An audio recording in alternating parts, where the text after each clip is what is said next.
On va étudier dans cette vidéo la fonction zeta de Riemann et sa relation avec la fonction zeta alternée. Donc on commence au tout début, donc par le domaine de définition et tout, et puis on dessine la fonction et on voit sa relation avec la fonction zeta alternée. Alors, comment on pose Fn? On associe à chaque x 1 sur nx.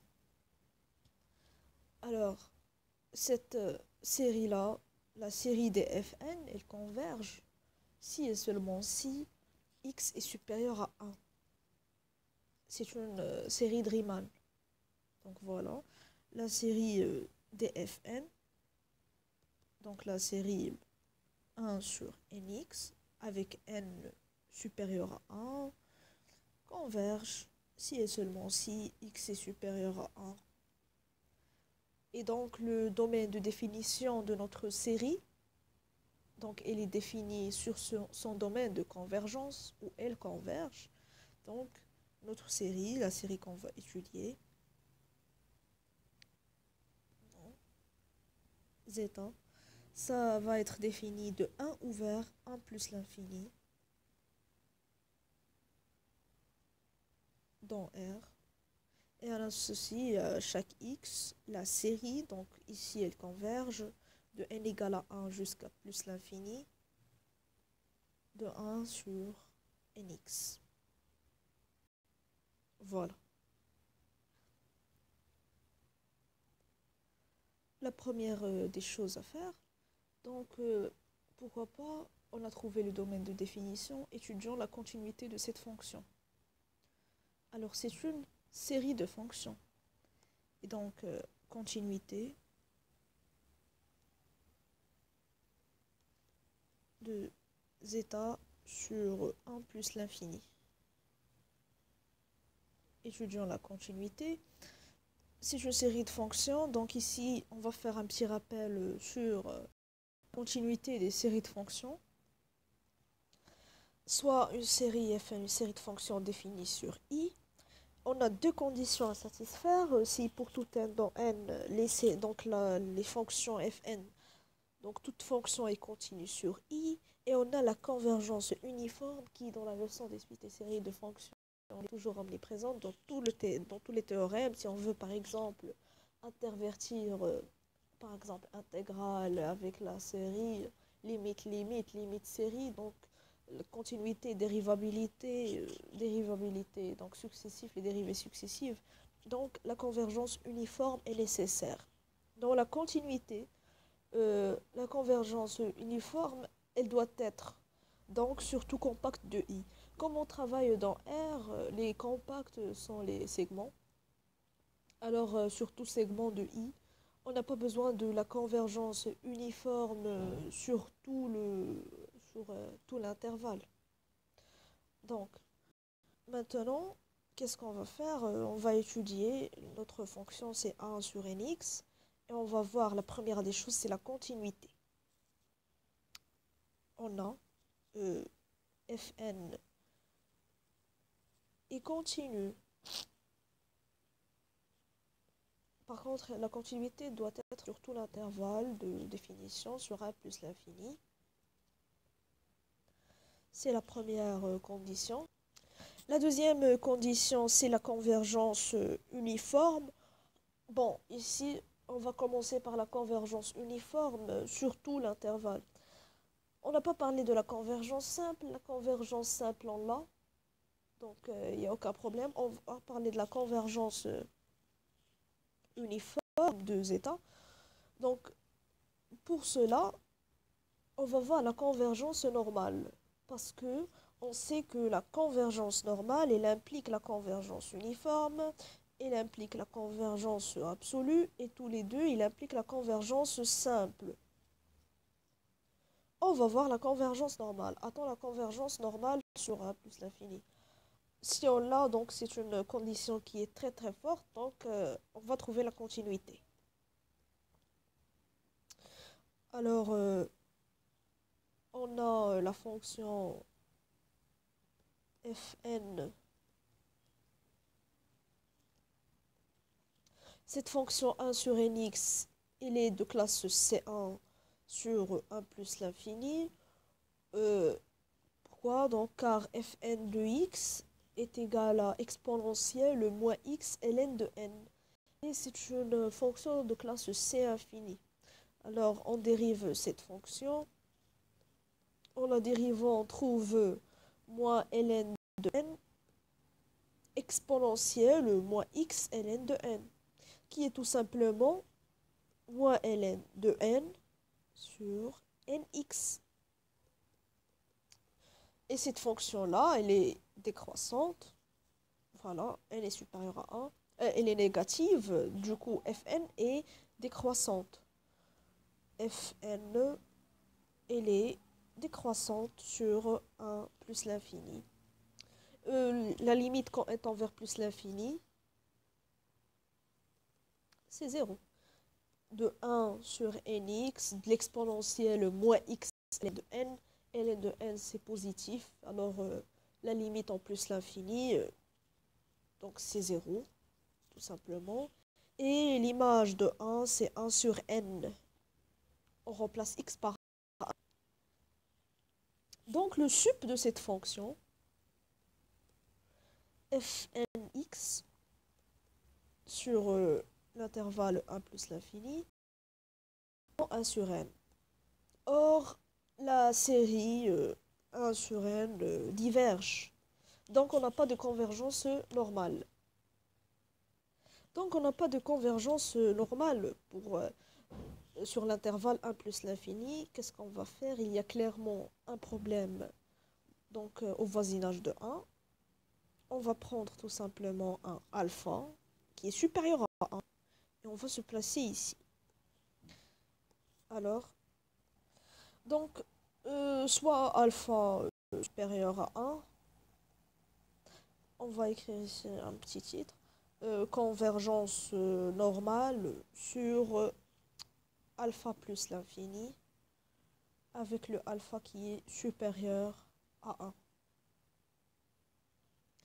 Alors, si alpha est supérieur à 1, c'est une fonction qui est décroissante. Alors, son sup, c'est tout simplement le terme donc, de alpha. Donc, fn x sur alpha plus l'infini. Donc, le sup, ça va tout simplement être l'image de alpha par cette fonction. C'est une fonction qui est décroissante. Donc, le sup, c'est l'image de alpha. Donc, c'est 1 sur n alpha. On remplace le x par alpha, tout simplement. Et cette série-là, elle converge. Or, la série de 1 sur n alpha converge. Pourquoi? Car c'est une série de Riemann. Car Riemann et le alpha est supérieur à 1. Donc, on a la convergence normale de cette série. Donc, les sup, la série des sup converge, d'où la convergence normale. Convergence normale sur cet intervalle alpha plus l'infini. Alors, si la convergence fnx converge uniformément sur alpha plus l'infini avec alpha supérieur à 1. Donc, on a besoin juste de la convergence uniforme sur alpha plus l'infini avec le alpha supérieur à 1. On s'est écarté de notre problème 1 sur n. Ici, il y avait un problème. On a pris un alpha qui est supérieur à 1 et on a trouvé la convergence normale. Alors, il y a une certaine question qui se pose. Ici, convergence normale, aucun problème. On n'a pas ici une convergence normale. On l'a vu. La série, elle diverge. La série des sup, elle diverge. On a vu aussi que la convergence normale, elle applique la convergence uniforme. Mais une erreur à ne pas commettre, c'est que si on n'a pas la convergence normale, ça ne va pas dire qu'on n'a pas la convergence uniforme. Il y a certaines séries qui convergent uniformément sans converger normalement. Alors, donc ici, est-ce qu'on a la convergence uniforme? C'est ça la question, donc sur cet intervalle. Et pour répondre à cette question, on va utiliser un théorème de l'interversion limite série. Donc ici un petit rappel encore. Alors rappel sur le théorème de limite terme à terme. Donc cette leçon-là, donc cette étude de la fonction zeta va nous permettre à balayer le cours des séries de fonctions et de même pour les suites de fonctions car c'est les mêmes, c'est la même étude. Donc il y a une analogie entre suite de fonctions et séries de fonctions et on va donc revoir tous les théorèmes. Rappel sur la limite terme à terme, interversion des séries et limites. Donc, au lieu de calculer la limite de la somme, on va calculer la somme des limites de chaque terme. Donc, soit une série Fn définie sur I, deux conditions à satisfaire. Pour tout n dans n, la limite de chaque Fn dans ce point-là doit exister. Voilà. Et la série des Fn doit converger uniformément. La convergence uniforme, elle est présente toujours au voisinage de ce point-là. Et donc, on a deux résultats. Ici, il faut faire attention. On a deux résultats. On a cette série des ln, elle converge vers L. Converge simplement, pourquoi pas, vers L. On a la convergence de cette série-là. Et on peut ici, comme on l'a dit, intervertir nos sommes. Donc, changer l'emplacement limite et la somme. Donc, la limite, quand x tend vers A, de la série, c'est la série de la limite, et celle-là, c'est Ln, ici c'est majuscule, Ln, et Ln, elle converge vers L, donc on obtient L. L'important, c'est qu'on peut donc changer la somme et la limite. Revenons à notre question. Est-ce qu'on a la convergence uniforme au voisinage de 1? On n'a pas la convergence normale, mais cela donc ne suffit pas pour conclure qu'on n'a pas une convergence uniforme. Donc au voisinage de 1, on va dire, si l'on avait, on suppose que si il y avait convergence au voisinage de 1, on va utiliser donc cette théorème-là et en particulier ce résultat. Non pas l'interversion des sommes, limites sommes, mais le résultat de la convergence, on va trouver une contradiction. Alors, par l'absurde, si la série des Fn convergeait uniformément sur tout l'intervalle 1 plus l'infini, et on a déjà que la limite quand x tend vers 1 de 1 sur nx, c'est tout simplement 1 sur n. Cette condition-là, avec celle-ci, ça doit nous donner la convergence de 1 sur n. Est-ce qu'on a la convergence? Est-ce que la série de 1 sur n converge? Non. Donc, absurde. Alors, on n'a pas la convergence uniforme sur tout l'intervalle 1 plus l'infini, mais on a la convergence uniforme à partir d'un certain alpha supérieur à 1. Comme ça, on a montré la continuité de zeta sur l'intervalle 1 plus l'infini, l'intervalle ouvert 1 plus l'infini. Montrons qu'elle est de classe C infini, pourquoi pas. Donc, le deuxième point, montrons que zeta est de classe C infini sur 1 plus l'infini. Encore pour montrer qu'elle est de classe C infini, c'est-à-dire que les dérivés successifs elles sont qu'elles sont continues, on a un théorème.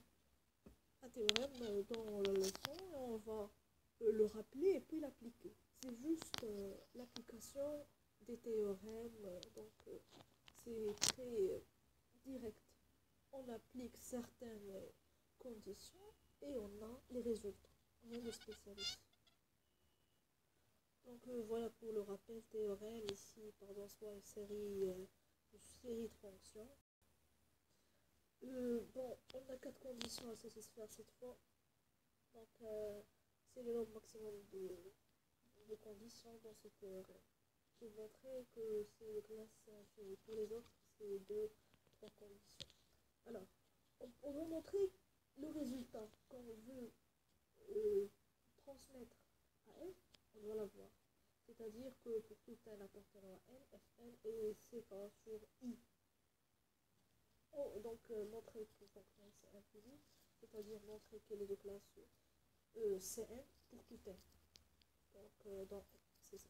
Donc, la série encore de Fn doit converger simplement sur I vers une série, donc une fonction f. Et pour tout j, ici, ce qui est donc un petit peu étonnant, c'est qu'on n'a pas besoin de la convergence uniforme pour toutes les dérivées. Donc, si on veut montrer que c'est de classe CK, on n'a pas besoin de montrer la convergence uniforme pour chacune des dérivées. On a juste besoin de montrer la convergence uniforme pour la dernière. Alors, ici, on doit ici avoir la convergence simple de toutes les séries dérivées avec le j entre 1 et k-1, juste la convergence simple.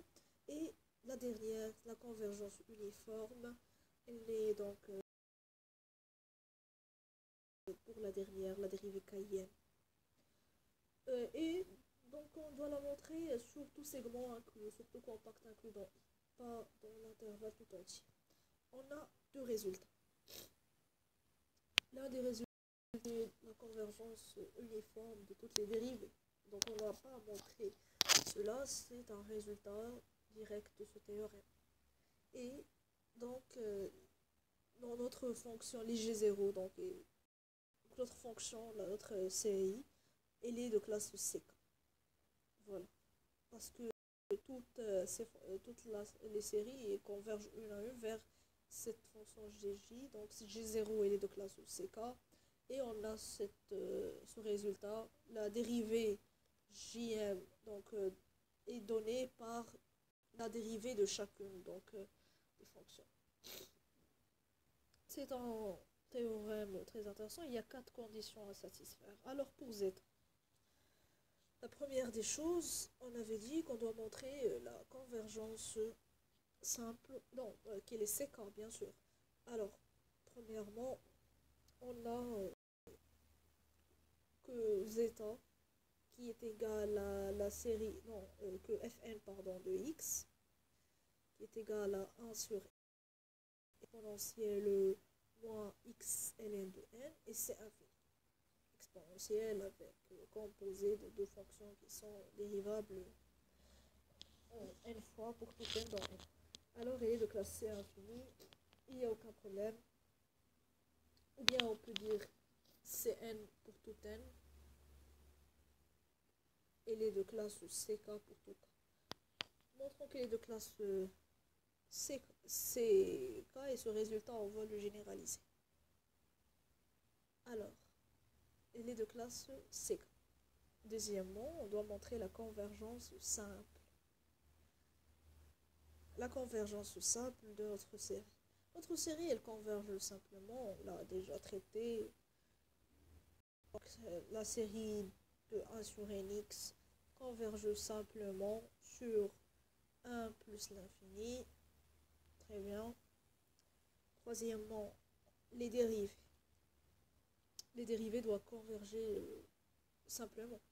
Donc la dérivée de exponentielle moins x ln de n, donc fn, si on dérive p fois, pour tout p donc compris entre 1 et 1, qu'est-ce qu'on va avoir? Donc si on dérive une fois, si l'on dérive exponentielle moins x ln de n une fois, on l'avait vu, ça nous donne ln de n sur nx. Si l'on dérive deux fois, on va ici avoir un carré, un autre moins 1 va apparaître. Si on dérive trois fois, on ne fait que multiplier par moins ln de n. Ça y est, c'est ça la dérivée, car la dérivée d'exponentielle, de la fonction exponentielle est très facile. en fin de compte, on va avoir moins 1 à la puissance p ln p de x sur nx. Est-ce que cette fonction-là, elle converge simplement? Alors, en module, qu'est-ce qu'on va avoir? Fn dérivée Pn de x, c'est tout simplement ln px sur nx. Si on levait le module, bien la valeur absolue, car le x est supérieur à 1. Voilà. Et cette série de termes généraux, Fn Pn de x, qui est égale à la série de ln de p x sur nx, n supérieur à 1, n supérieur à 1, elles convergent. Elles convergent. Elles convergent. Pourquoi? Car c'est une série de Bertrand. Série de Bertrand. Et on a le x qui est supérieur à 1. Voilà. Bertrand. Et le x supérieur à 1. Ici, il faut toujours voir donc ce qui change, c'est le n, donc qui varie. Ici encore, c'est moins x ln de n, donc ici la variable c'est n. Donc ici c'est n moins x ln de n. Voilà, pour avoir une série vraiment de Bertrand, il faut avoir ici les n de une série de Bertrand et s'écrit sous la forme 1 sur n à la puissance de alpha ln bêta de n avec n qui varie. Et elles convergent chez seulement si alpha supérieur à 1 ou alpha égale à 1 et bêta supérieur à 1. Donc, la deuxième, on a montré la convergence simple de toutes les dérivées Pn. Et pour la dernière, on doit montrer la convergence uniforme. Est-ce qu'on a la convergence uniforme de la dérivée, par exemple, Km, bien Nm? Bon, la dernière, on doit montrer la convergence uniforme. En ce qui concerne la dérivée Km, ça c'est 4 points. Le dernier point, donc on a l'expression de la dérivée Km montrant la convergence normale. Et bien sûr, on sait qu'il y a un problème en A pour la fonction zeta, donc il y aurait un problème en A pour toutes ces dérivées. Donc qu'est-ce qu'on va faire? On va s'écarter de 1, on choisit un alpha supérieur à 1 et on montre la convergence normale de la dérivée, Km. Et donc on a l'expression. Là, par exemple, Fn dérivée Km, c'est tout simplement moins 1 à la puissance k ln k de n sur n à la puissance k. Le sup sur cet ensemble va être tout simplement égal à, donc ici, si on prend ici le module donc de Fn k, il va être bien sûr égal à ln de kn sur n à la puissance x, qui va être inférieur ou égal à ln de lnk alpha sur pardon ici, lnk, ln à la puissance kn sur n à la puissance alpha, car le x il est compris entre alpha plus l'infini. Et cette fonction-là, donc la série de termes général ln de n à la puissance kn sur n à la puissance alpha, elle va converger pour les mêmes raisons qu'on avait vues. Donc, il y a une convergence normale sur alpha plus l'infini. Donc, la série Fn dérivée Km converge normalement sur alpha plus l'infini. Donc, la série, elle converge uniformément sur alpha plus l'infini. Donc, ici, on a toutes les conditions qui sont vérifiées. Alors, on a deux résultats. Le premier, c'est d'avoir la convergence uniforme de toutes les séries dérivées JM, avec toutes les séries dérivées vont converger uniformément. Voilà. Et on a la convergence, et on a de plus. Alors, conclusion, notre fonction zeta est ck pour tout si spécifié, pour tout cas dans n, alors elle est c infini. Et de plus, on va avoir l'expression de la dérivée. Par exemple, Pm, c'est moins 1 à la puissance de P, ln P de n sur nx. Et ça, c'est vrai pour tout x supérieur à 1 et pour tout P dans n. Et comme ça, on a vu que la fonction zeta elle est définie sur l'intervalle ouvert 1 plus l'infini, qu'elle est continue et qu'elle est de classe C infini. Donc dans la deuxième vidéo, on va calculer les limites dans les bornes, car son domaine de définition est 1 plus l'infini. On va avoir donc les limites, on va calculer les limites en 1 plus et en plus l'infini. On va trouver un équivalent au voisinage de 1. On va dessiner la fonction, car déjà on a donc tous les ingrédients pour dessiner notre fonction zeta. Et puis on va introduire la fonction zeta alternée, qui est donc, on le dit dès maintenant, moins à la puissance n sur n à la puissance x. Il y a donc parfois on choisit moins à la puissance n moins 1, c'est la même chose. Et on va voir la relation reliant zeta et zeta alternée. Voilà. Donc zeta, et voilà, donc les théorèmes, on va voir après les théorèmes avec les limites et les séries dans la leçon des séries et suites de fonctions.